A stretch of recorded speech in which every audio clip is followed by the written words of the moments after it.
All right, I think we are live. Test, test, test. 1, 2, 3. I think this is live. Hey, how's it going? Lee Hayward here with the Total Fitness Bodybuilding video chat for Friday, October 11th, or October 11th, October 7th. Again, 7 and 11. I get my 11s Yeah. and 7s mixed up. October 7. And today I'm joined by my special guest and co-host, Jeff Samataro. Welcome, Jeff. Glad to have you joining in. A couple So good to weeks be ago, here. we did a chat together, and nice to have you back again. So again, just want to make sure that this is coming through loud and clear, and we actually have Mr. YT, who's a regular to our video chats, coming through loud and clear. So that's good. We are coming through loud and clear. I appreciate that. So the way these video chats work is myself and Jeff, we're going to be hanging out here for the next hour, and we're going to keep it to an hour today because we actually have some time restraints and commitments right after this video chat's over. So we're going to keep it to an hour. And what we're going to focus on is helping you with anything that you want to discuss regards to building muscle, losing fat, any specific challenges with your workouts, your nutrition program, anything that you, questions or challenges you have, or if there's topics of discussion related to that, feel free to post those questions and topics of discussion into our video chat today.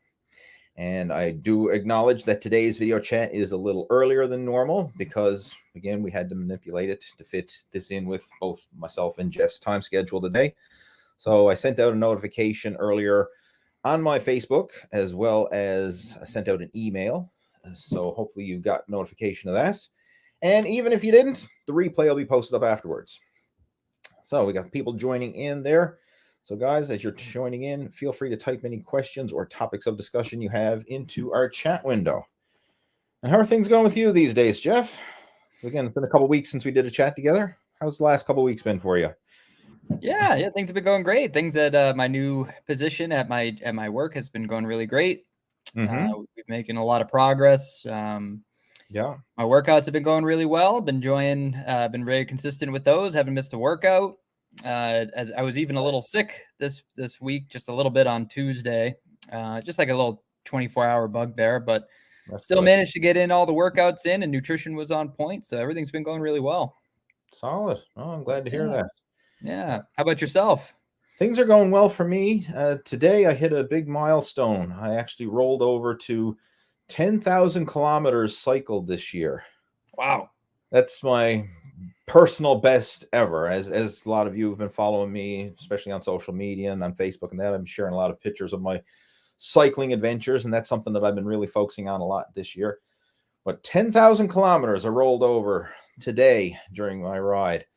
So that's blew my personal best out of the water because last year was a personal best year and I did 7,500 for the full year.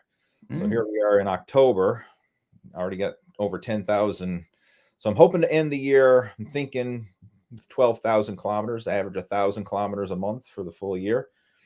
That's my, that's what I'm shooting for now. So I think that'll be a good goal. And I'm enjoying it. I got to say, made some massive strides with that. So that's something I'll probably be discussing in future videos, how to combine cardio training and strength training and how to prioritize what it is that you want to focus on with your own fitness. Because obviously at this stage of the game, my main focus is prioritizing the cycling, but I'm still focusing on maintaining strength and the athletic performance and of course the health benefits you get through strength training as well. But that's a big one for me.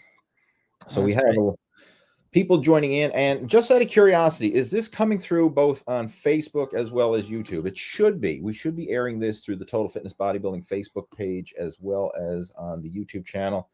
I hope it is coming through on both platforms.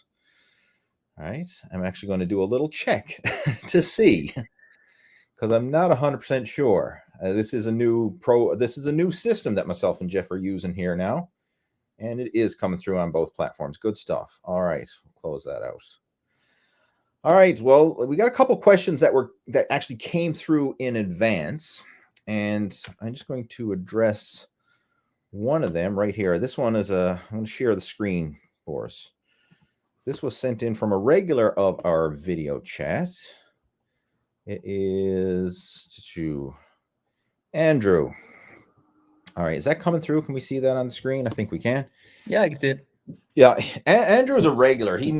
Pretty much every week he shares or a question, and what he often does, he lives over in the UK, so he doesn't always get to tune into these chats live because of the time differences. So he sends them in advance, and that's something that you can certainly do if you are, you watch the replay of these video chats and you want to get your questions answered. You can send them in advance. So he just sent me this message through my Facebook. He says, Lee, got a quick question for your video chat. You legend, right? He's buttering me up there. That's what he's doing.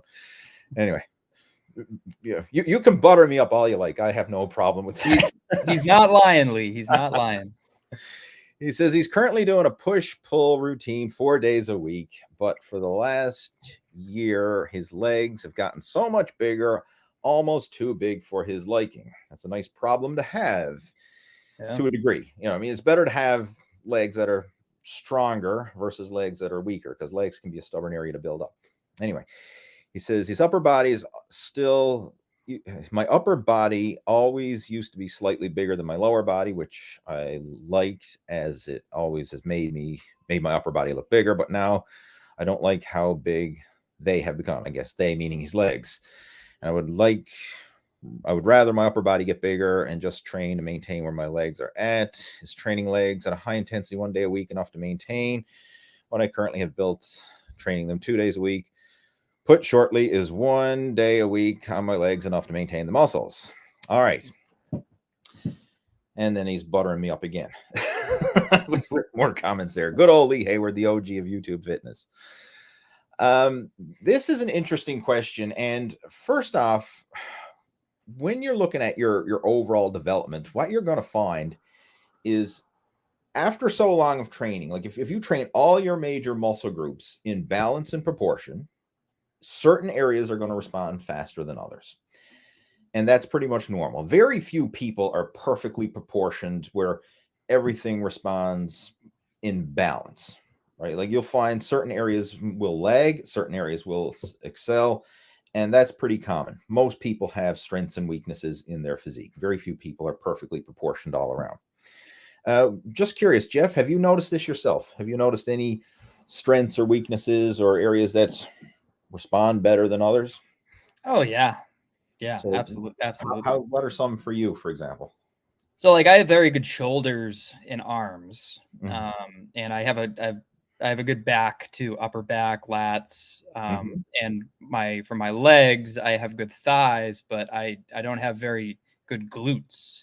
And that's just a genetic thing in my family. Nobody in my family has a big butt. everybody has a pancake butt. It's just Pancake butts. Okay. it's everybody in my family on both sides. Gotcha. So I train my glutes like crazy. I do a lot of back extensions. I do a lot of squats with like a low bar kind of position to try to emphasize more of the glutes. Mm-hmm. But at the end of the day, it's like I'm never gonna have that like silverback gorilla glute look. That's yeah, it's never ever gonna happen. So I'm also taller too. I'm 6 feet tall, so I have longer limbs. Mm-hmm. So the muscle bodies are a little bit stretched out a little bit longer. But yeah, that's my weakness, is my glutes for sure. And calves too, because I have long. I mean, Mm-hmm. I saw your calves in Nashville. Your calves are Right. gigantic. Yeah, so I don't have that. And it's like I could train them all day and night, but it's like it almost seems like that's one of those body parts like you either have it or you don't, kind of thing. Right.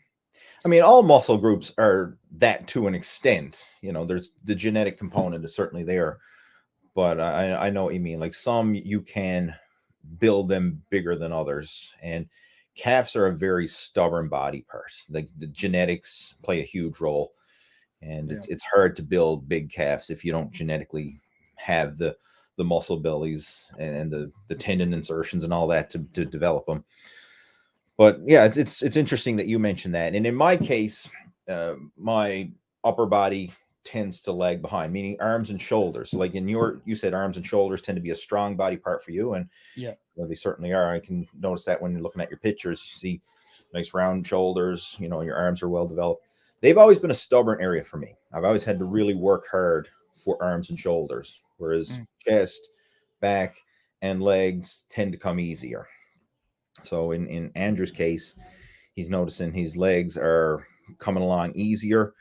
And what I would really look at here is the bigger picture of your overall development, because it's not necessarily a bad thing to have strong legs. I mean, that's a good thing. I wouldn't look at that as an advantage, because the legs play such a big role. It's a major muscle group, and the bigger and stronger your legs are, like that strength can carry over into helping all aspects of your muscle development, like including your upper body. But there is a point of where it can get too big. And like prime example of, I guess, too big legs would be for the old school bodybuilder Tom Platz. If anybody's familiar with Tom Platz, if you're not, just Google search him. He had the craziest legs in the history of bodybuilding. Legs that far surpassed his upper body in development. Like literally for the time era that he was competing in, he had the biggest legs in bodybuilding. And yes, it looked out of proportion, but those crazy legs is what set him apart. If he had legs that were in proportion to his upper body, he would never have been as famous or as well known as he would have been because of those legs. So it's not necessarily a disadvantage.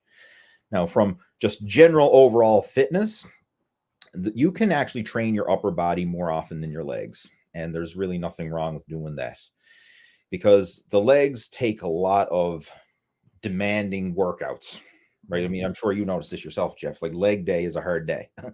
Yeah, it's grueling. Right? Squats, deadlifts, leg presses, all those type of exercises, they take a lot out of you, and they take a lot longer to rest and recover. Whereas upper body exercises, even if you push yourself to failure and you're training hard, it's not as exhausting. Like it's not as exhausting to bench press to failure as it is to squat to failure. Right? Even though momentarily you're still exerting 100% effort, it's not as exhausting. It doesn't take as much recovery ability. It doesn't take much stress on the central nervous system. So it's actually easier to recover from upper body workouts. So doing it that way, if you wanted to train upper body twice in a week and legs once in a week, you can make that work. And a lot of popular programs are kind of designed around that. Like you think of a push-pull legs. Well, you're literally doing 2 upper body workouts for 1 lower body workout. Now, granted, the push and pull are different muscle groups, but still the ratio of 2 upper body workouts to 1 leg workout. So, I mean, you could certainly incorporate that, but I would make sure to still train legs. A common mistake that I see a lot of people makes, oh, my legs are strong enough, I'm not going to train them at all. And then it just becomes upper body only. And I think that's a mistake. Cutting back the frequency, I have no problem with that.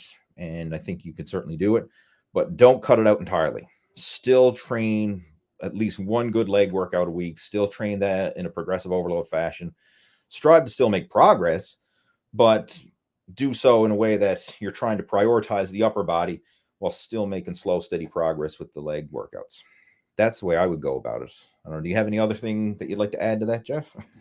No, I agree. Yeah, I think 1 day a week training your legs, and I mean you could scale down the intensity, I guess, a little bit if you wanted to try to not have them grow as much. But I wouldn't just take legs out of the equation by any chance. I would keep training legs. Yeah. I mean, if you wanted to, I mean, you could do more machine exercises and less free weight exercises to make it less demanding. I mean, but you'd still make progress. There's nothing wrong with doing that, especially if it's not a top priority at this stage of the game, but still keep it into the workouts. Yeah. All right. So that was Andrew's question. Again, Andrew's a longtime supporter of the chat, so appreciate you for tuning in and sharing that. So we got a lot of people joining in, so I'm just going to run through some of our questions. Jeff, can you see these questions on the sidebar? I can see, under comments, I can see the YouTube ones. Oh, no, I can see, I can see the Facebook ones. Okay, because we changed the settings for your account since our last chat together, because I set you up as an administrator versus a co-host. Yep. Last time you couldn't see those comments, but now you can. Okay, that's cool. Yeah. All right, so we've got YT is joining in. We've got Ange joining in. Could you guys see my previous question? No. If you mean previous question as in last week you posted a question, that's gone. It's only what you type in now today is what we can see here. And we got AJ joining in. Now, with that being said, Ange, if you want to type in a question, go ahead, type in a question. That's what we're here for. AJ's joining in. YT saying, what are thoughts on keto, less than 100 grams of carbs a day? I'm not a fan of it. Simple answer. I can just, Jeff, what's your opinion? I know you have done keto in the past. I did keto for a whole year. A whole year of keto. So I guess that was, well, if you're getting into ketosis, you're definitely less than 100 grams of carbs a day. Yeah. Right. So just share your experiences with following keto for a year, because it does work. Like, don't get me wrong. I mean, it works, but there's pros and cons. And I think from looking at the bigger picture of muscle building and fitness and athletic performance, there's a better alternative. Right. So I'm not knocking it. Like, I know people who've gone on keto and have lost weight and everything else. So, I mean, it certainly works, but I think there are better approaches for long-term sustainable fitness and fat loss. But with that being said, you just share your personal experience. Like, how did you get on the whole keto kick? I got on keto because my wife came home from work one day and she's like, I got a friend of mine and she's doing keto at work and she's lost all this weight in so little time. And so that's how we got into it to start. And you do lose a lot of weight initially at the beginning, but it's all water weight pretty much, because you're cutting out all the carbs and all that water retention.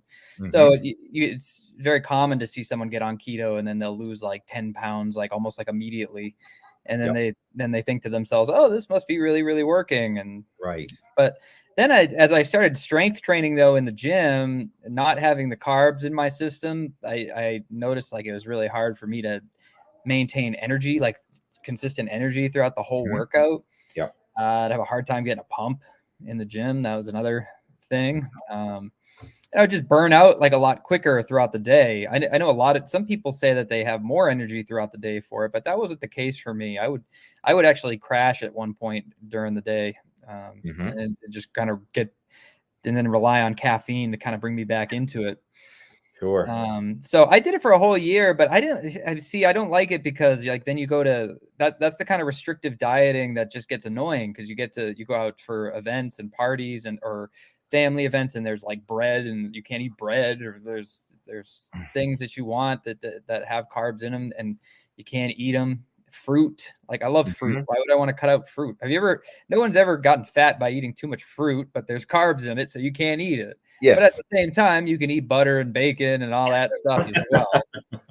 So, so I don't know. I did it for a year and I was committed to it and I made it work for a year and I did lose weight doing it. But by the finish line, I couldn't wait to be off of it. Right. It's not sustainable. Yeah. And if anybody is going to go on a keto diet, you have to look at it as this is a short-term, quick fix solution. Like, I know every now and then you hear people say they go on it long-term or they live a keto lifestyle, but I really have to wonder, what do they consider long-term and what do they consider a keto lifestyle? Because sometimes when people are starting something new and they maybe done it for a few weeks or maybe a few months and they're all excited and full of piss and vinegar, they think, oh, I can do this for the rest of my life. And then you talk to them 6 months or a year later and it's like, they're back to the bread and the pasta and then the and the chips and the cake and the cookies and then everything else, and then the weights pile back on again. So a lot of times we think in the short term that, oh, it's working, I'm enjoying the results, and they're on that dopamine rush that they think, oh, I can do this for the rest of my life. But then what about a year, 2 years, 3 years, 5 years, 10 years down the road? Like, can you visualize yourself going the rest of your life without eating another carbohydrate? Probably not, right? I certainly couldn't. No. So it's not a long-term thing. Now it has its place in certain situations, but from practical point of view, I'm not a fan of it. And the big one, again, as I mentioned, the sustainability, but also you touched on this, Jeff, is the athletic performance. Carbohydrates are your high octane fuel. So if you're doing high intensity exercise, that's what you're running on. Fat is a low octane fuel. Fat is the stuff you're burning for low activity, low energy. Like right now, we're sitting on our asses, we're talking, doing a video chat, we're burning primarily fat because it's a low octane energy. That's their slow, steady state energy. If we were to get up and start working out, we're tapping into glycogen, glucose. That's carbohydrates. So that's your high octane fuel. And if you don't have that high octane fuel in your system, you're going to feel very weak when you're in the gym. Like you mentioned, you don't get a pump, and it severely limits your fitness performance and your energy output. Yeah, that's a big thing. And it's terrible for muscle growth. Trying to build muscle on a low carb diet, very hard to do. Yeah. So I'm not a big fan of it personally, and I don't follow a low carb diet. The lowest that I will go is I will have a 1/3 ratio with my macros. So like 1/3 carbohydrates, 1/3 protein, 1/3 fat. And that's actually a very good diet template to follow. Like a lot of people ask, like, how many calories or how many macros, what's the split?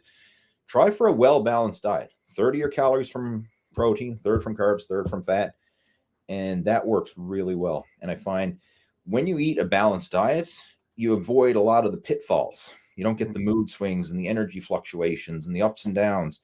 You actually feel very stable and satiated when you eat a well-balanced diet. And I actually wrote a blog post about this up on my website.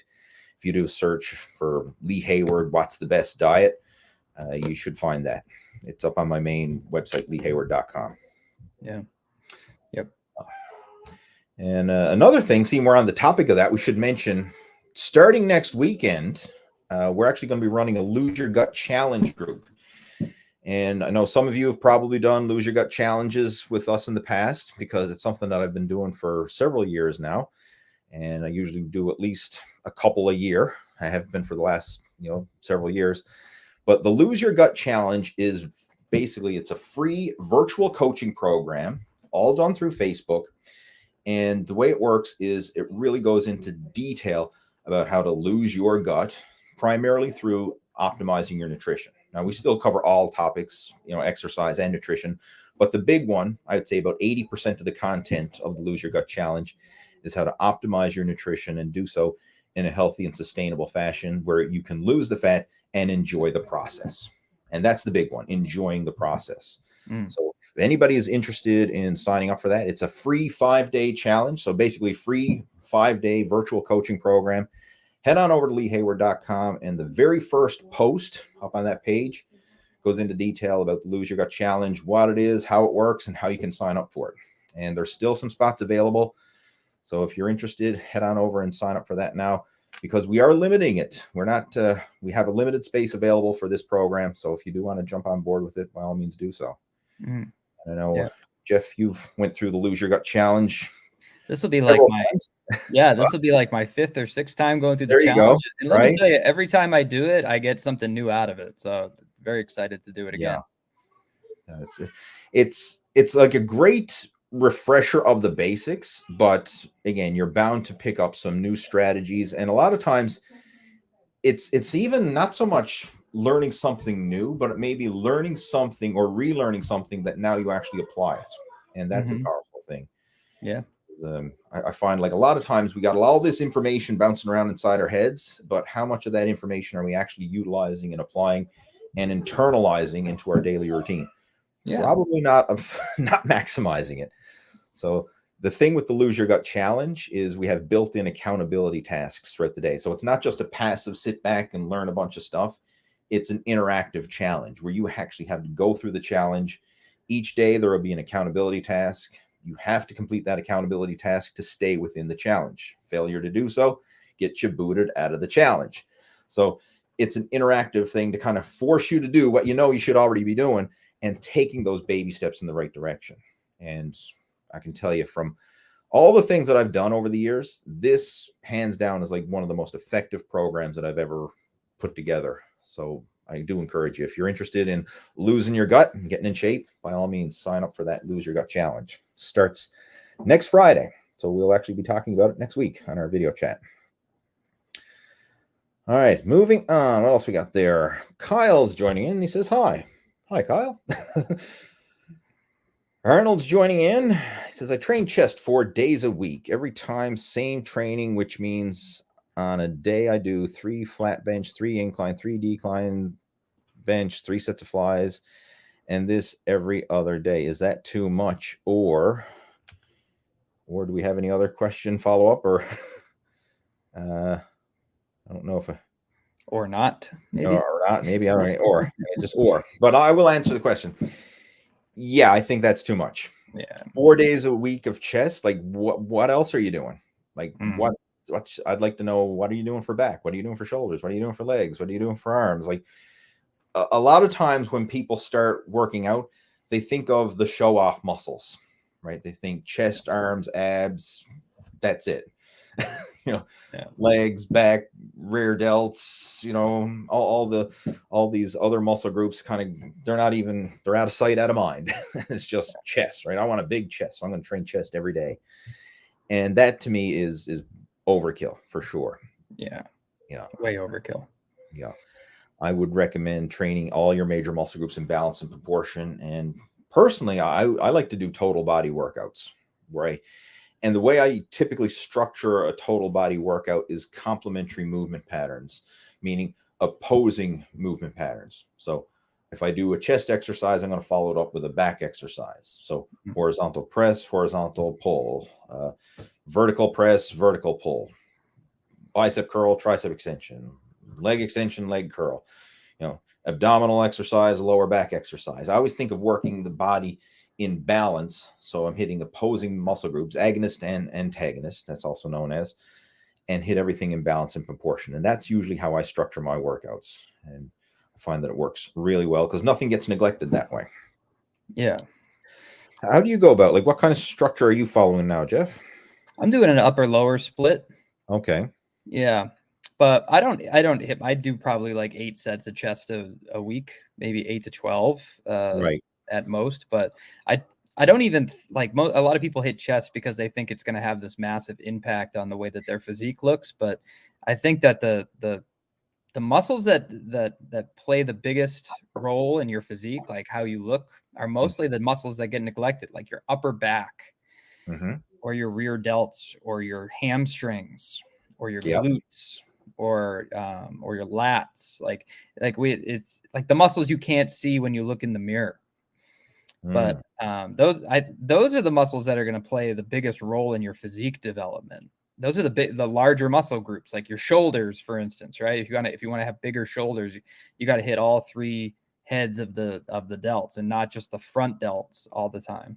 Right. Like the side is what's going to make you look bigger from the front, and then the rear delts is going to give you that nice roundness to your shoulders. Yeah, to your shoulder development. Exactly. Yeah. And it's going to help you with any kind of overuse injuries that you can get. I mean, how many guys do you know who have like shoulder pain, rotator cuff injuries, things like that, because they do way too much bench press, way too much volume on front delts, like that kind of stuff. So what I try to do is I actually double up on the rear, on the opposing muscle group. So if I do like 3 sets of like a horizontal push, I'll do like 5 to 6 sets on the horizontal pull. Just balance it out. To try to balance it all out. Exactly. Yeah. Because your front delts and everything like that, you're going to get so much more use by doing pushing movements and stuff like that. So it's very common for those muscles to get neglected. So I purposely hit those with much more frequency than the other ones. That's when I noticed too, that like where my physique really started to look impressive is when I stopped doing like endless amounts of bench press and stuff like that and started focusing more on the back. Yeah. The backside of your body, not just your back, but like the backside of your body. Yeah, I can appreciate that for sure. And I would assume, based on Arnold's question there, that if he's doing all that work for his chest, I seriously doubt he's doing that same volume for his back as well. So there's bound to be some muscle imbalances. If not now, there's future muscle imbalances if he continues with that approach. So I would definitely recommend a more balanced approach.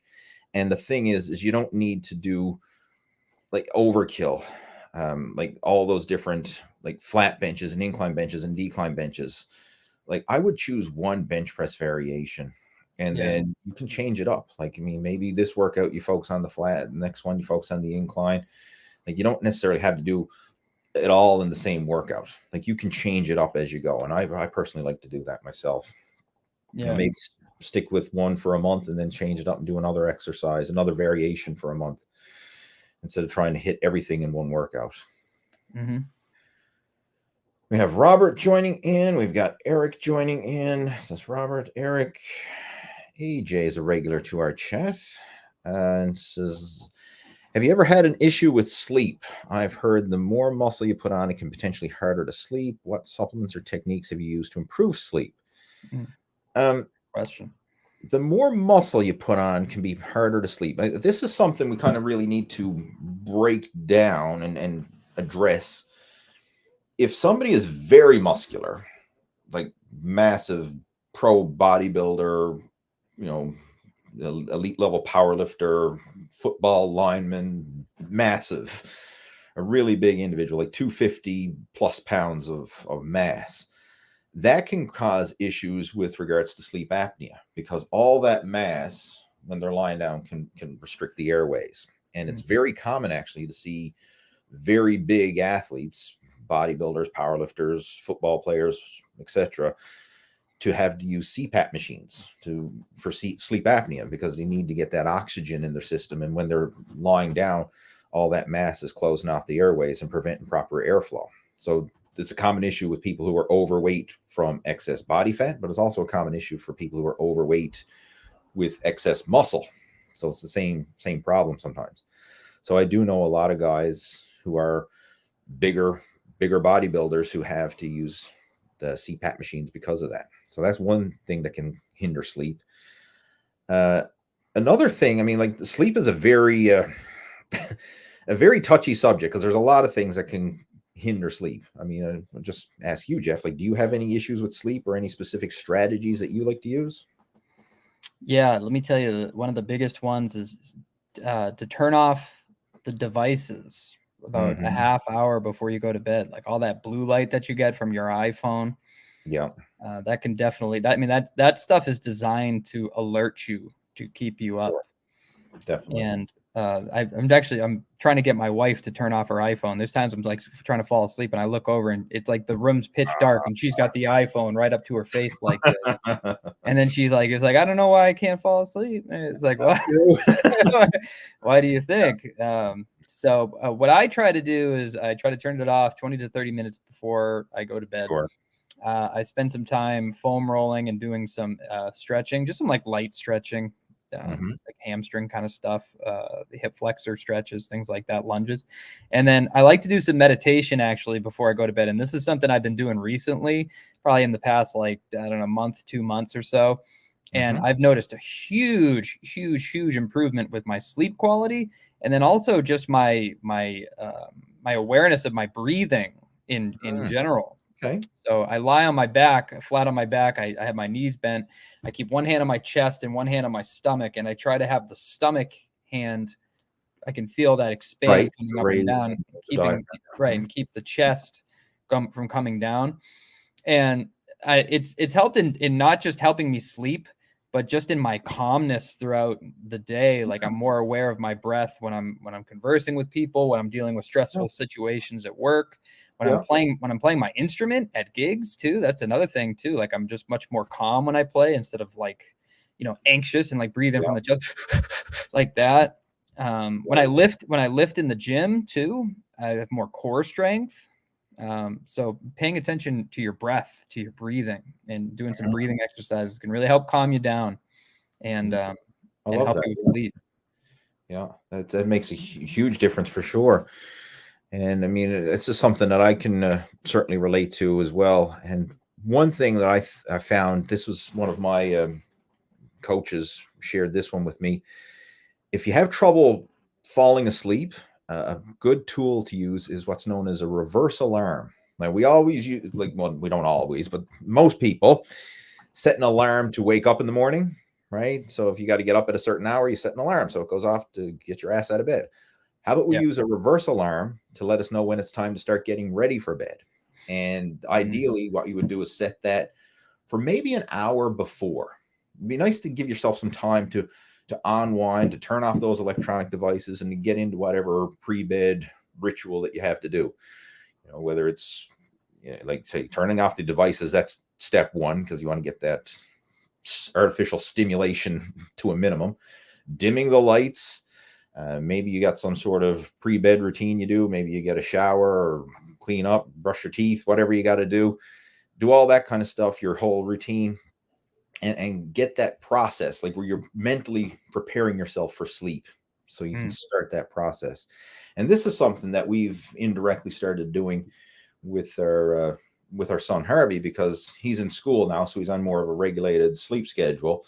So I mirror my schedule off his. So after we get him to bed, my bed routine starts shortly thereafter. And I found that it's really helped. And the same thing, like I get up just before he gets up. So mirroring my schedule off his has helped to regulate my sleep, because before he came around, I was terrible for sleep. I mean, like sometimes I'd be up till the wee hours of the morning, and I'd be sleeping in till half the day. Like it was all over the place. There was no real structure to it. And I find having more structure to my sleep has certainly made a big difference. Right. But as far as actual muscle hindering sleep, I'm not that muscular that it's hindered my sleep, right? Which I guess is a good thing, right? Could I add something to that as well? Go ahead, man. Anything. I think one of the key things you said there was routine. Yes. You have a routine in place, and I think that's big if you want to really improve your sleep.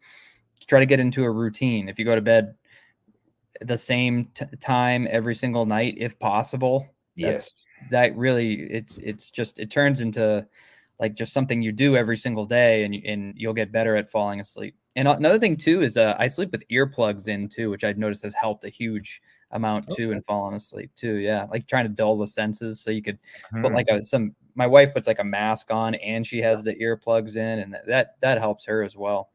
Gotcha. Yeah. I mean, I have utilized them before, but that's another good one. Yeah. And the whole idea of having the routine is so good. And now at the stage I'm at, like my routine is the same pretty much 7 days a week. Like when I was younger, going out Fridays and Saturday nights and stuff like that. So, I mean, it was always late nights on the weekends and stuff. But now that's a thing of the past, right? Consider myself boring or whatever. I'm not a party person anymore. So I'm still going to bed, before midnight, even on the weekends, right? So I'm not up late. Now I know in your situation where you play in a band, that's not always possible. Right. No, the weekends are totally different. So some days I don't go to bed till like 2-3 in the morning. Right. That used to be my norm. Yeah, but I try to take naps during the day to try to catch up on it. Sure. Well, like I say, do the best you can. Yep. But I think that was some good stuff there. Thanks for sharing that. Mm-hmm. We have current news: deadlift on a leg day or a back day. I don't have leg days, back days. I have total body workout days. So I can, if I want to do deadlifts, I'm going to do them regardless of the day. But from a muscle group point of view, deadlifts work legs and they work the back. Squats and deadlifts they're very complementary exercises, because both heavily work the back, both heavily work the legs. Now, a squat tends to place more emphasis on the legs, and the deadlift tends to place more emphasis on the back. But both exercises still work the back, the spinal erectors, the hips, the glutes, the hamstrings, the quads, like all those same major muscle groups come into play. So it really depends on you and your situation, how you structure that. But you could incorporate a deadlift on either or. If you were to do it on a leg day, like if you were to combine squats and deadlifts, that's a lot. That's a lot to do in a single workout. Now, if you're training to be a power lifter, it's good to actually practice that, because in a powerlifting competition, you have to squat, bench, and deadlift all in the same day in the same meet. So it's good to build up your strength and work capacity for that, if that's how you're actually going to be training and competing. But for general fitness or muscle building, I would probably break up those big exercises, squats and deadlifts. So that's usually how I would go about it. And I even went so far as when I did have a body part split routine in my schedule to break it up. So one week I would do squats, the next week I would do deadlifts. And instead of even doing squats and deadlifts in the same week, because I found that sometimes even trying, not just in the same day, but in the same week, was even too demanding for a while, especially if you're really pushing your limits. So I would do like the weeks that I would do a deadlift, then I would do an easier leg variation, maybe like a leg press, that workout. And then vice versa. The days that I did squats, I would do an easier back exercise, maybe like a barbell row or some other type of row variation instead of deadlifts. So just a way to change it up to kind of optimize my recovery and still make some progress. But it really depends. Like there's no right or wrong answer there. It's how you want to structure it. Do you do deadlifts, Jeff, on a regular basis? I mean, when do you throw them in? Well, currently I'm not doing traditional deadlifts. I'm doing Romanian deadlifts. Okay. Yeah, but I'm mostly focusing on my squat right now.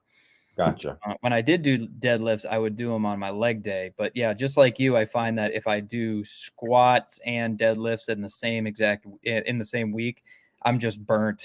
Like it destroys your central nervous system, and the recovery is just really hard. And then it's hard to make strength gains and strength progress in one exercise or the other because you're still recovering from the previous day.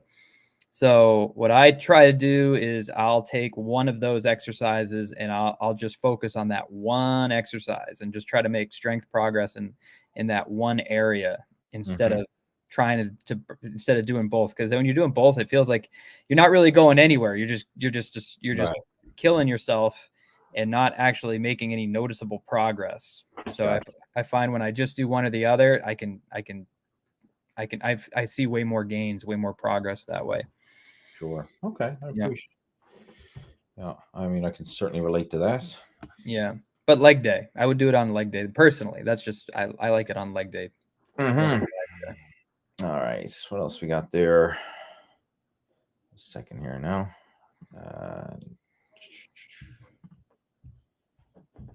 Kyle's joining in, says, I'm 6 feet tall. I lost 30 kilos over the last year and 8 months. Now I'm at 91 kilos, but I've been having trouble dropping even though I've been eating well and doing cycling and trail runs, and I want to lose 6 more kilograms, I guess. That's quite normal to kind of hit a plateau after a while.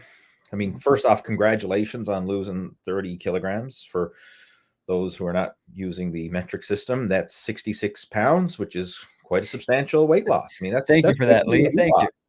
That's basically what you lost, Jeff, when you went through your fitness and fat loss transformation, and that was substantial, right? Yeah. Yeah, I'm 6 feet tall as well. So yeah, I mean, there's a lot of carryover there, if you will. Just let me put things in perspective here now. Just a second. I'm gonna pop something up. Just want to see if I can find that. Where is it? I'm going to share my screen. I want to share your before and after just to show what that looks like. Where is it? Tabs. There. Can we see that? Is that coming through on the screen? Yes. So this, I'm just going to hide Kyle's question for a moment. That was your progress. I mean, that's approximately a 30 kilogram transformation right there. So yeah. Right. Yep. I mean, about 70 pounds. Yeah.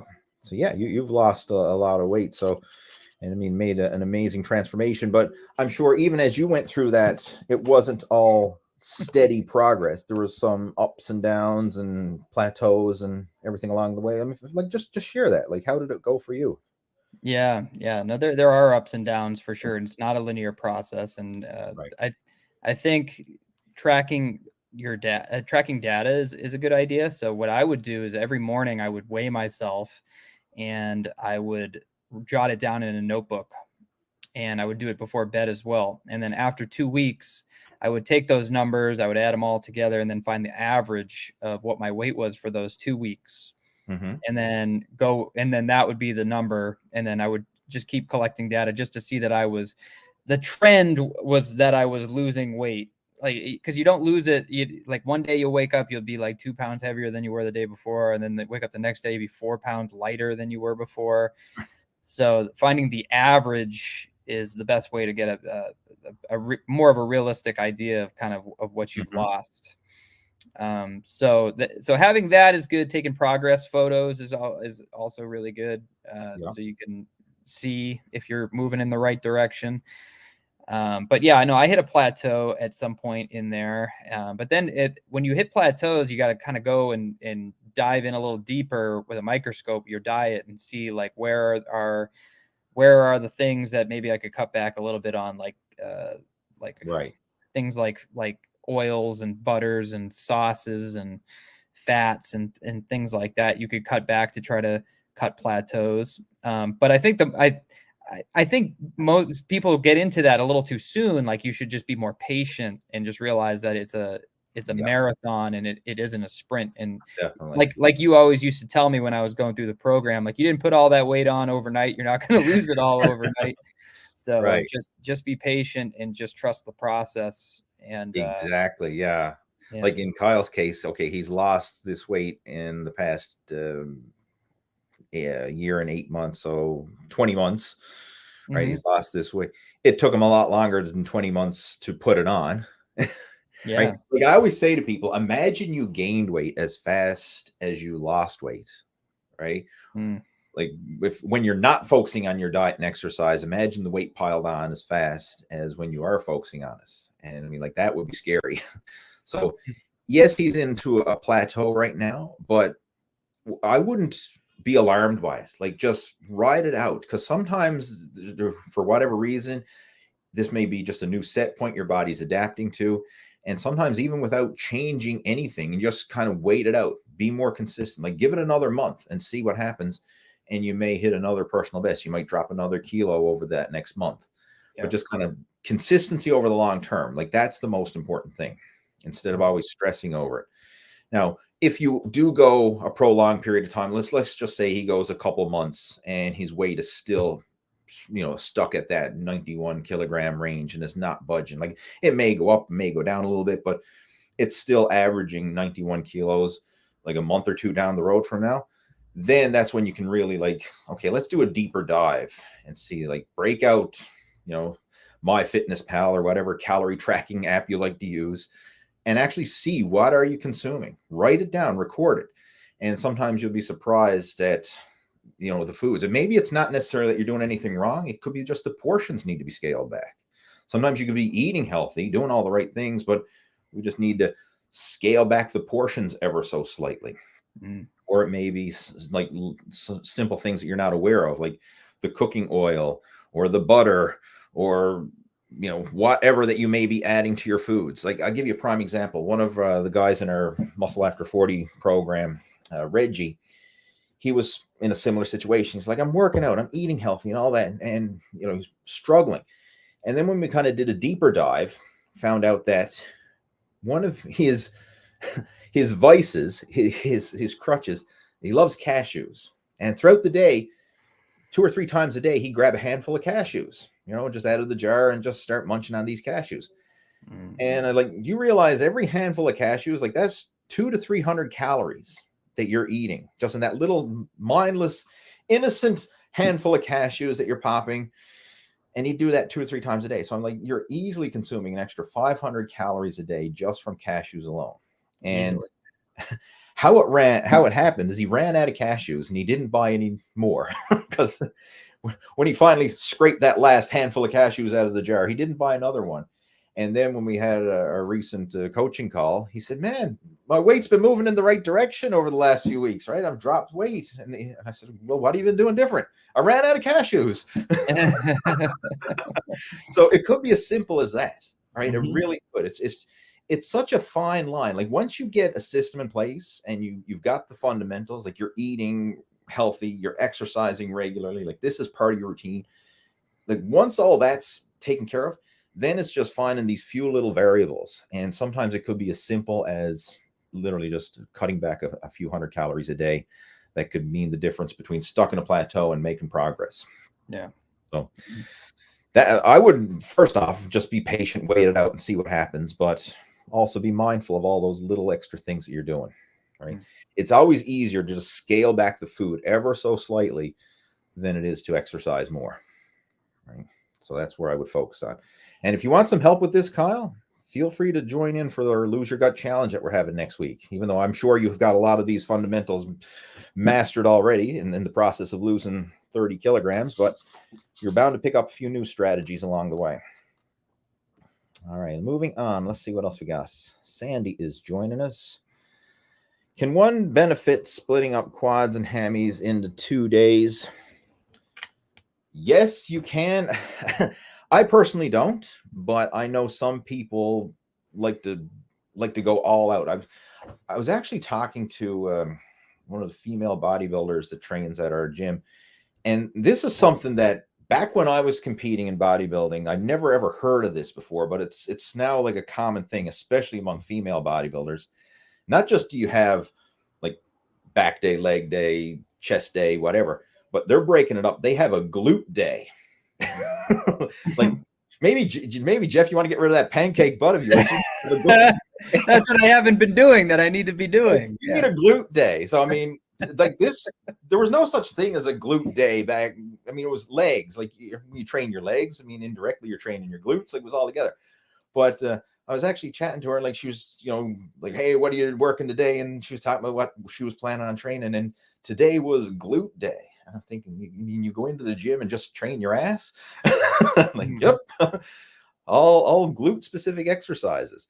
So, can you split up your muscle groups? Sure. You can go all out and split them up in any which way you want. Again, you can argue benefits to all the different scenarios. I personally don't like doing that. I like having more of the total body approach and a more conclusive workout. But if you are one of those people or you're in the gym 6-7 days a week, you love being in there, splitting up your work, you're splitting up your body parts like that is a way to actually allow you to work out frequent without overtraining, because you are hitting different muscle groups with each workout. So, I mean, it's the only people that I would recommend doing that are those who are like, you're addicted to the gym. Like you're one of those people. Like when I was younger, I was this way. Like I worked out every day and I just could, like, the gym was the highlight of my life, right? I mean, it was the most exciting thing. I just loved to go to the gym and every single day. And if you're like that type of person, then yeah, a body part split can certainly work. But now the gym is not the highlight of my life anymore. I mean, I still enjoy it, but like 3 workouts a week, tops. So I'm not hitting all my major muscle groups in a split routine 3 days a week. That's why I do total body workouts. But it really depends on you and your situation. I mean, have you ever done that, Jeff? Split up your quads and hamstrings, or do you usually just train it all together? I train it all together, but I mostly focus more again on the hamstrings and the backside of the body more than I do the quads, just because my quads are a better body part for me than my hamstrings and my glutes. So I try to hit the glutes and the hamstrings more than I do quad exercises. Yeah. But I do it all in the same day. Right. That actually gave me another suggestion there for Sandy, is like, if you have one area that's more stronger than the other, like let's say your quads tend to overpower your hamstrings, which is probably more common for most people, it wouldn't hurt to throw in some extra hamstring exercises on a different day. And that doesn't necessarily have to be its own training day. Like that could be, you could throw it in with another workout. Like maybe it's even an upper body workout, but you want to throw in some extra hamstring work if that is a lagging area. So yeah, you could certainly go about doing it that way as well, if it is a lagging area. And I think for most people, that would probably be the situation. The quads overpower the hamstrings, because when you're looking at the way most people would structure their workouts, the hamstrings they're going to get neglected until you get more aware of exercises and body part balancing. Because like we talked about earlier, like a lot of people start off training chest and arms, the show off muscles, and the back of the body is very often neglected. So the same with the lower body. The back of the lower body is very often neglected. A lot of people focus on like leg extensions and squats and leg presses and things that work more of the quadriceps, and the exercises for the hamstrings very often wouldn't get neglected until they get more advanced. So wouldn't hurt to throw in some extra hamstring work if that is a lagging area. All right, what else have we got? How are you doing for time, Jeff? How are we doing for time here? I'm good. I probably got another 20 minutes. Okay, cool. Yep. We'll see what we can do here. I had a question that came through via email. I'm going to address this one quickly here now. A second now. I got it on my other computer. This one came in from Thomas, and he was saying, what's the best way to bench press 375 pounds when you're stuck at 330 pounds? All right, first off, anybody who's benching over 300 pounds, like, that's respectable, right? I mean, I know based on YouTube and Instagram and all that, you're probably thinking, oh, I'm a weakling if I'm only bench pressing 300 pounds. But from a practical point of view, if you go into most gyms, it's rare to see people repping out with 3 plates aside, right? It's pretty rare. You know, that's put you in the advanced category for sure. And I remember reading back in the day, some of the old muscle magazines, you know, how do you know if you're an advanced bodybuilder or an advanced lifter? And they were saying, like, if you're benching 300 plus, squatting 400 plus, and deadlifting 500 plus, or somewhere in that range, you're advanced, right? You're in the top of the top, right? So, I mean, in Thomas's case, if he's benching over 300 pounds, that puts him in the advanced category for sure. So kudos to you for that. Now, obviously, as you get more advanced and the stronger you get, the slower the gains come from that point on. Like, you're past the newbie gain phase. So you're not going to be piling on, 100 pounds to your bench every year. It's quite rare at that stage of the game. But the big thing that I'm looking at when I read that question he sent in, you're thinking way too far ahead. Like, you're benching 330. The goal now is 335. It's just like the next step. Like, that's all. Not thinking 375, 400 or wherever. I mean, sure, you may have those as long-term goals that you would like to get to eventually someday, but just think of the next step. And back when I was competing in powerlifting, my personal best bench press that I ever did, I did 445, and I did that at a body weight of 220 pounds. So I had hit a double body weight bench press. That was my best ever. And I built up to that 5 pounds at a time. And that's all I focused on, was just adding another 5 pounds, another 5 pounds, another 5 pounds. That was it. And I never went beyond that. Like, every time when I tried to hit a new personal best, if it was 5 pounds more, that's what I did. And I was satisfied with that. And then, like, say if I did train, the following week, I tried to better that by 5 pounds. And that's as much as I would gain at any one go. I wouldn't try and jump any further than that, because I have in the past tried to make too big a jump, like get caught up and end up injuring myself, strain the rotator cuff or strain the pecs or whatever. So, I mean, I'm very fragile when it came to those type of injuries. So I knew if I kept the weight increments low, just 5 pounds at a time, it made it easier to make those strength gains and stay injury free in the process. So that's what I would focus on. Just 5 pounds, 5 pounds. That's it.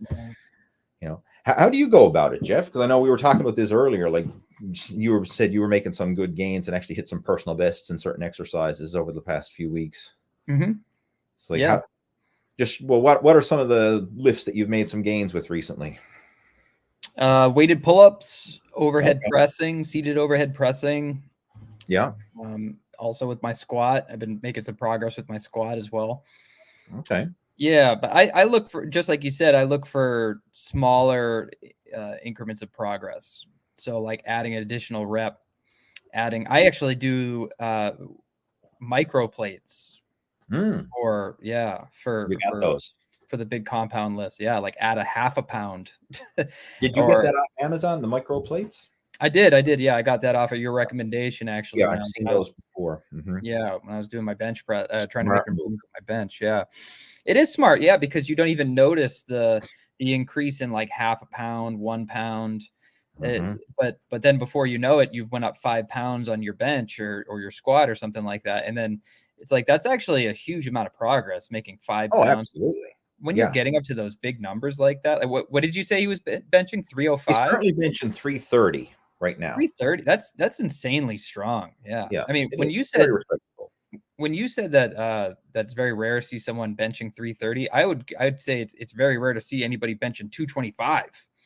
I mean, 330, that's in a typical gym. Yeah. I mean, like even 225, I mean, you're in the, by far, like that's would be the top 20% in pretty much any fitness gym that you go to. And now, obviously, if you're going to like a hardcore powerlifting gym, that's different. But your typical fitness gym, yeah. I mean, it's rare to see somebody, repping up with 225 on the bench press. I mean, that would put them in the advanced category there for sure. Yeah, 330. That's a massive number right there. Solid bench press for sure. Yeah. And I love how you mentioned those micro plates. That's, like, unfortunately, most gyms won't carry those, but you can order them yourself. And it's, I mean, when you work it out per pound, it's expensive, but you don't need many pounds of micro plates, right? Right. So I mean, it's not a big investment, and it's something like you could literally take that with you to the gym and you use them for yourself, like throw them in your gym bag. What do you have, like 5 pounds of micro plates or less? Yep. Technically, all you would need is 4 pounds of micro plates, right? Because the next jump in the gym would be 5 pounds. You'd use the 2.5 pound plates at the gym. So if you make those micro jumps up to 4 pounds, and then when you go beyond that, you would just add the 2.5 pound plates at the gym for a 5 pound jump. Yeah. You could literally just take those with you, and you could leave them at the gym if you have like a good relationship with the gym owner or something like that. But probably just use them for yourself and take them home each workout, so nobody steals them on you. Right? They're easy enough to bring back and forth in the backpack or something. A small thing. That's what I would do, and I think that would be a great strategy. Because just think, if you just added a pound a week, like it wouldn't seem much, a pound a week, but like over the course of the year, I mean, you just put 50 pounds on your bench press or whatever lift you're going for. Yeah. And that adds up. It's those marginal gains, those little steps, right? Just consistency compounds over time. Yeah. And I think that would be the fastest way to get to those bigger numbers. Yeah. And look for like even the smallest signs of progress. Like I'm doing weighted pull-ups right now. And I would, like last week I could do 50 pounds for 9 reps on weighted pull-ups. And I'm trying to get to 10 pounds, 10 reps with the same weight. Yeah. And like I take very detailed notes. Like I'll say like, oh, on my 9th rep, I couldn't even start the lift on the 10th. And then this week I got halfway there and then I failed. So, but like it's at least telling me that, hey, last week I couldn't even get off the ground with it. And then this week I'm halfway there. Hopefully next week I'm 3/4 of the way there. And then hopefully the week after that, I'll make the full rep. Sure. Yeah. It's just, I mean, it's good that you're doing that, but I mean, I will caution you. I mean, when you're pushing the limits like that and failing mid rep and stuff, you got to be careful too, because like you're putting so much stress on the body. That's when muscle can literally tear, when you're in that situation where you're straining and struggling. Yeah. I mean, I'm not trying to discourage you, but just like listen to your body. If it at all you're getting any of those warning signs where something doesn't feel right or there's any doubts, like don't try and man up and push through the pain. Like you're better off to scrap the workout, call it quits early and live to lift another day than try to push through it and get injured. And just to clarify, I wasn't saying do that with like a 330 bench, obviously, but like just as like a general note, if just track your progress and look for any minor signs or small signs of progress. Yeah, for sure. All right, let's see what else we got there. Where else are we? I just lost my place in the chat. So that was, who were we talking to then? Oh, that was, never mind. That was a question that came through with email. That's why I lost my place. We have another one here from Frederick. If you haven't trained for a couple of years, what type of split would you recommend when getting back into training, and how long would you stick to it? Start right back off as if you were a beginner day one. So just a simple total body workout. And the most important thing at this stage of the game is just showing up. Like, I really don't care what you do when you get to the gym. just make a habit out of showing up, because that's the hardest part. Like 80% of success is just showing up. And that's what you need to focus on. If you haven't been to the gym in 2 years, like it doesn't matter what split you're doing, what set and rep pattern or what exercise, like just get your ass in the gym. Like seriously, that is the most important thing. Just get there. I mean, I really don't care what you do when you get there, as long as you make a habit of showing up and just let it compound from there. But as far as a workout, it's just a simple total body workout. And I've got some on my, just go to my main YouTube channel and search for like Lee Hayward beginner workout. You'll find some sample ones there. And chances are, any gym you go to these days, they'll probably have like a beginner routine based on the equipment that they have available at their gyms. Like the last several gyms that I trained at, they all had some sort of beginner program for people who just joined the gym. Now, I'll tell you a common flaw that I've seen with a lot of these so-called beginner programs is they're too advanced. Like I'm not going to name the gym, but there was a gym that my wife and we were training at, and they had exactly that, where they had this, hey, there's our 3-day per week beginner program that they were recommending to people who just signed up for a gym membership. And they had it printed off that you could literally go into the gym, take a copy of it, and go through it. Well, we went through it, and I mean, I consider myself beyond the beginner phase, and like that workout kicked my ass, right? And it was, a program supposedly designed for people just getting back to the gym or just starting off.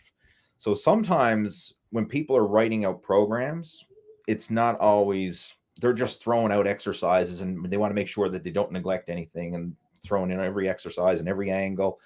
And it may be too much too soon, or they may be incorporating exercises that are too demanding. So start off small. Like the whole idea when you're getting back to the gym is you don't need to train to failure. You don't need to kill yourself. You just need to build the consistency in the habit. As long as you have that consistency, the intensity is going to build up inevitably just from showing up on a regular basis, right? You don't need to force it, especially in that initial, for the initial couple months back to the gym. Just by showing up day after day, you're going to feel stronger. You're going to be able to lift heavier weight. And then you'll know when it's time to increase the weight after you do an exercise and you say, that felt easy. I can go heavier next day. And when it does feel easy, then yeah, okay, go a little heavier, add an extra 5 pounds, go for it. But you won't need to force it. It's just the consistency alone to take care of it. Yeah. I mean, how do you recommend people start off? Do you have any specific strategies other than what I shared there? Yeah. I mean, do what works for you. So, and yeah, like I 100% agree with what you said. Go start small and just build up the habit of going and the habit of getting back into it. So whatever routine, whatever split, whatever works that works for your schedule, where you can get to the gym consistently and start making a habit out of it. That's the one you want to do. And like you said, the strength gains are just going to happen, and probably quickly too. If you took initially, 2 years, initially you're going to have some real big strength gains just at the beginning there. But just start off small. Don't kill yourself. I mean, that's such a common thing. You see people who like join a gym and they're all excited to start up a new routine or something, and then they go way too hard, way too soon, and then they get super burnt out because it doesn't work with their lifestyle, or they're just not they're not conditioned to do that type of program, and then they stop, and then they, worst case scenario, they say like, oh, exercise isn't for me or something like that. And it's just like, no, it's just you went too hard too soon. You got to build yourself up. People don't realize that this is a progression. Like that takes years. It's not something that you're just going to start and then like in 6 months you got it. You figured it out. You got to keep going and keep going consistently, month in, month out, year in, year out. Yeah, a big one that I want to address here as well, and this applies for anybody regardless of what stage you're at. Give yourself permission to do short workouts when needed. A big mental hurdle that a lot of people have, and probably the universal excuse for not exercising, is I don't have time, right? I'm busy, I'm this, I'm that, I've got a full-time job, I got a family, I got a this, I got a whatever. I don't have time to exercise. And we need to reevaluate how much time exercise takes, because something is better than nothing. And in my case, like after my son was born, and I was guilty of using that excuse of I don't have time, I gave myself permission to do mini workouts. And for me, those mini workouts were literally 10-minute workouts that I would do from home. So like for people saying, I don't have time. Well, like, do you have 10 minutes? Well, if you're watching this video chat, you certainly do, because we've been going for an hour and 10 minutes. So Yeah. I'm sure there's 10 minutes in there. Because I had this mental block thinking, well, if I don't have an hour to go to the gym, I don't have time to work out. Or if I don't have an hour to do cardio, I don't have time to do cardio. But there was lots of times throughout the day where I had 10 minutes or I had 20 minutes or I had these little blocks of time. So like take advantage of little blocks of time, and something's better than nothing. And again, I actually wrote a blog post. What I'll do is when we have the replay of this video chat, I'll share it in the description below. But if you just go to leehayward.com and do a search for, I think, like mini workouts, you should find it. Just scroll through. But that's a big one. Give yourself permission to do short workouts when needed. A short workout is better than no workout. And I still utilize that strategy today. In fact, I utilized it earlier today before we got in this chat. I mean, I wanted to get a workout in. Normally, I like to have at least an hour, but I only had a half hour, so I did a half-hour workout. Right? Still got a sweat going. Still felt good about it. Still could pat myself on the back and say, you know what, did a workout, even though it was shorter than I would normally like. But something's better than nothing. Yep. All right. Okay. I know you're probably running low on time there, but we're going through a couple more here. Got a question here. I'm going to answer this one. This one's from Orville. It's one of the guys in our Muscle After 40 program. And he says, my L4, L5 are not happy with me when I do deadlifts. So having some back issues there. He says, I've had surgery on them some years ago. Is there a suitable substitute? I'm okay with doing squats. All right. It's interesting if you can squat, but you can't deadlift. But at the same time, it does make sense because they are different movement patterns. There's different stress being placed on the body in a squat versus a deadlift, even though there are carryovers for both. But the simple answer here, Orville, if a certain exercise doesn't feel right, or you can't do it for whatever reason due to mobility or injuries or whatnot, if it doesn't feel right, don't do it. So like you don't have to deadlift, right? You can do other exercises instead. Now, I would like to see if you can do some sort of hinging exercise where you're hinging at the hips. And there's all kinds of different machines for this. Like some gyms these days have like a back extension machine. Some have the actual hyperextension bench where you're doing like a body weight back extension. You could even possibly look into doing good mornings, which is, you set up almost like you're doing squats, but instead of squatting down, you literally hinge at the hips. There's all kinds of different variations that you can do. I would probably experiment with some of those, but of course, go super light. Like just literally experiment very lightweight, going through the motions to see if you can do the movement pattern comfortably, because it is nice to incorporate some sort of hinge exercise if possible. Now, if it doesn't feel right, like even if you do good mornings with an empty barbell and it doesn't feel right, or you do hyperextensions and it doesn't feel right, causes pain to your lower back, don't do it. Like if in doubt, leave it out, because you can still make progress working around it. Just rows, pull downs, other exercises. I mean, like you don't necessarily have to deadlift. Right? You can same thing with squats. You don't have to squat. You don't have to bench press.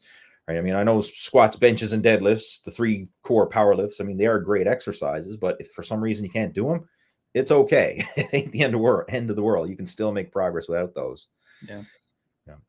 I mean, Jeff, you mentioned like you're not doing conventional deadlifts, but you're doing Romanian deadlifts. Right?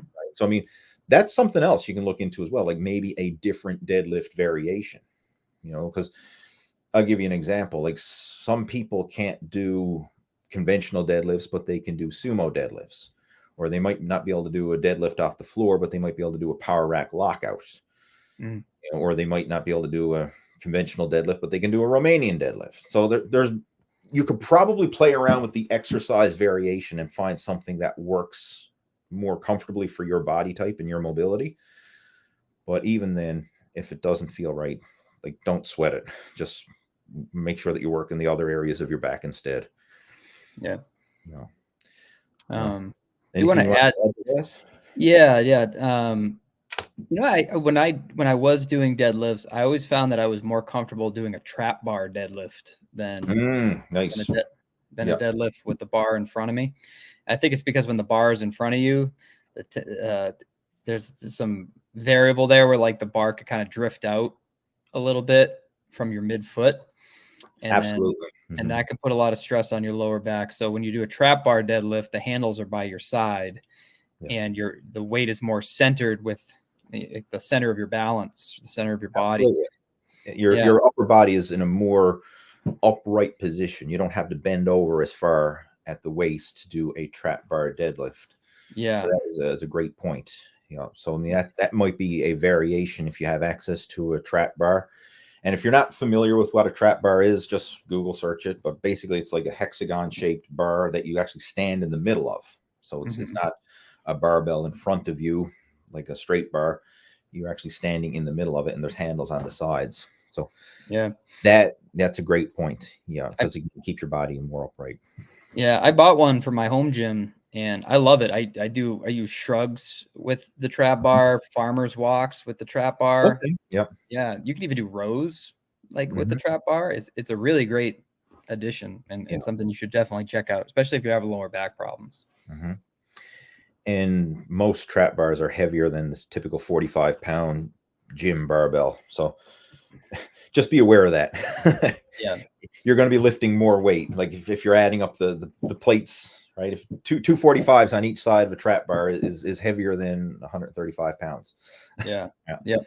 it depends. Yep. So you want to just factor that in as well. But yeah, that's a Yep. great point. What else have we got there? Question here from Gabriel. Hi, Lee. Hi, Jeff. If the only cardio you could do is right after a hard full body workout in the gym or just walk hours before the workout, which one would you choose? Um, I've done both.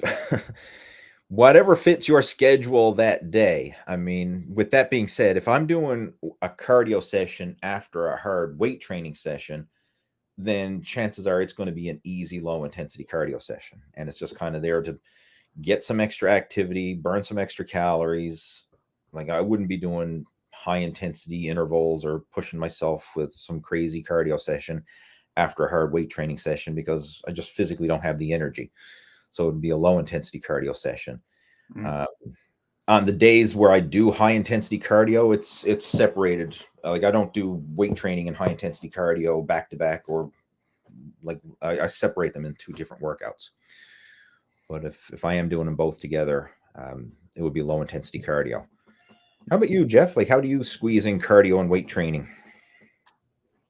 Out of those two options, I would walk before the workout. Right. But I have separate days where I do my cardio because I find that cardio actually aids in my recovery Yeah. from my strength training. So if I have a day where my legs are real sore from a hard lower body day, and then I do like a spin class or just not even do a class, like I just sit on the bike and just cycle for like 20, 30, 40 minutes, something like that, and then Hmm. do some stretching afterwards. Like that really, really plays a big role in your recovery and it can help immensely. Yeah. Um, and then so I do an upper lower. So I have 3 days where I'm not doing any kind of strength training. And on those days I do cardio. I do one cardio session a week where I push hard, and then I do two cardio sessions a week where it's more low intensity, but like longer duration. So like I'll go for like an hour long walk Yep. or something like that. Gotcha. I like that, and I'm do the same thing. I mean, I refer to it as my yin and yang training system, where I do the weight training one day and the cardio the next. That's Yeah. usually how I go about it. But Mhm. again, that may vary depending on my schedule, depending on the weather, everything else. Yeah. You know what I mean? But yeah, it's They the really, biggest thing with all this is that you just do it. like yeah. regardless of how you do it, the main thing is that you do it, that you're doing your weight training, that you're doing your cardio. I mean, the variables and like whether you do them together or in separate workouts, like you can six of one, half a dozen the other. The most important thing is that you actually do it. That's Yeah. big. All right. And how are we doing for time? Do you have to clue it up soon? Yeah, I could do one more. All right, we'll do one more. Let's see. I'm just Let's see. Just going through here. We still got a ton of questions, and then oh my goodness, let's see. Did you see that Kyle Williams said that he loves peanuts and he'll cut back, and that's probably it?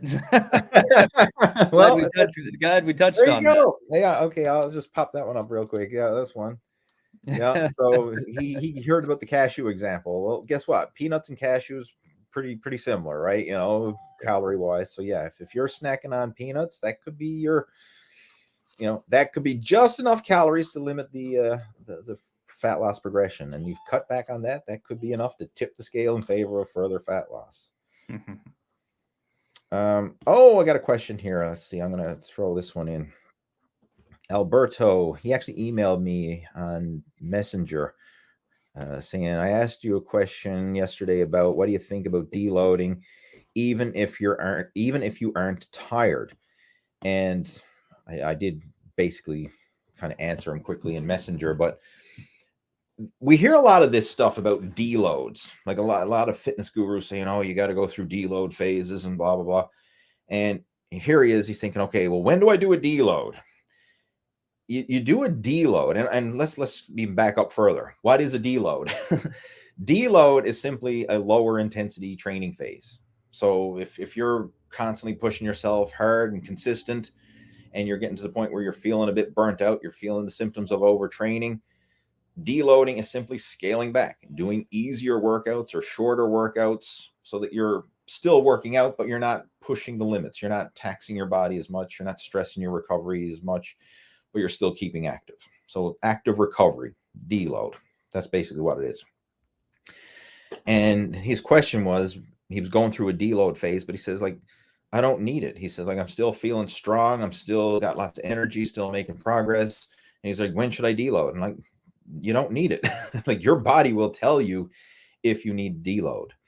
And how you'll know is you will get to the point where you're either extra tired, you're extra sore, you're losing motivation for the workouts. Like, you're almost to the point where you're dreading the workouts because you're just so physically exhausted. And you just feel like, man, I need a break, right? When you get to that point where, like, I need a break, that's when you need to deload. Like, learn to scale back versus quit, right? That's basically what a deload is. Because a lot of times when people get to that phase of they're feeling burnt out, they're feeling like, man, I can't keep up with this schedule anymore. I got to do something different or whatever. A lot of times people quit. They're in this all or nothing. Like, it's either pedal to the metal or nothing, right? It's extreme, like a light switch. You're on or off. You got to learn to master the in-between, right? And being able to modulate it. You know, sometimes you can push yourself harder, but you can't go pushing pedal to the metal all the time, right? You need to learn how to use the cruise control, right? How to ride at a slower, more manageable pace from time to time. And that's what deloading is. So when you get to the point where you feel that you're starting to suffer those symptoms of overtraining, then that's when you can scale back the volume, scale back the intensity, just maybe even do the same workouts, but just like lighten up the weights. Probably take 80% of the weights that you're normally doing and just go through the motions with lighter weights. Or maybe even choose easier exercise variations. So like a leg press instead of a squat, a chest press instead of a bench press, you know, a barbell row or a machine row instead of a deadlift. So you're still working the same muscles, but you're doing so with easier exercise variations. These are all ways to basically still keep active without stressing yourself to the same degree, right? What's your experience with this, Jeff? Like, I mean, have you gotten to the point where you felt like you needed a deload? Yeah. Oh yeah. Yeah, certainly. Yeah. You're right. Your body will tell you when you need a deload. Yeah. It's not something you plan in advance, saying like, oh, in 6 weeks time, I'm going to have to deload. Like, you can't plan that. Yeah. I notice it's like if I start feeling it in my elbows and my joints and things like that, or if I'm not recovering quick enough for the next workout, like you said, scaling it back, learning how to go on the cruise control a little bit, that can certainly help. But the times where I've planned a deload, where I've said like, okay, I've been going real hard and I need to take a little bit of a break, what'll happen is like I'll take like a day where I go lighter, and then the next day, more often than not, I feel like I could go in and do my regular schedule plan thing and not have to deload. So it's just like that one day of kind of like lightening things up. But listen to your body. Like there's sometimes I go down to the gym and I'm planning on doing a certain thing, and then I start going, and then I realize like I just feel cooked. Like and I've just been going too hard. So then in those cases, I'll leave out the super demanding exercises, and I'll opt for more things like curls or pull downs or leg extensions or calf raises or hamstring curls, things that aren't that aren't going to super burn me out. Right. Or maybe I'll switch out and I won't do strength training. Instead, I'll do a day of cardio instead of doing a day of strength training. Yep. That's another strategy you can do as well. But whenever I've planned to do a whole week of going into a deload, I've gotten like 2 days into it, and then I'm like, okay, cool. I feel good. I'm recovered enough. I can go in and do it. I can go back and do it. Yeah, personally, I don't plan them out or hardly ever follow through with a whole week of it. Yeah, I hear you. I was, as you were talking about that, I just came up with was thinking of a scenario where you can plan a deload, and it's actually not usually referred to as a deload, but it's the same principle. It's tapering. And I actually had a chat with one of our Muscle After 40 coaching students, Brian, who recently competed in a half marathon race and hit a new personal best, like crushed his goal time, and was super pleased with that. And I shared it with our private VIP Facebook group. But I was chatting with Brian earlier today, and we were talking about that. And in preparation for that race, he did what's known as tapering. So in the week leading up to it, you scale back the volume, to scale back the intensity of your workouts, so that you allow your body to recover and have energy reserves. Like you don't want to keep pushing yourself high intensity leading up to an event or a time when you need to be able to perform at your best. So if you're an athlete and you have a big event, like whether it's a race, a lifting competition, or something where you want to perform at your best, in the days or even in the week leading up to that, that's when you would taper.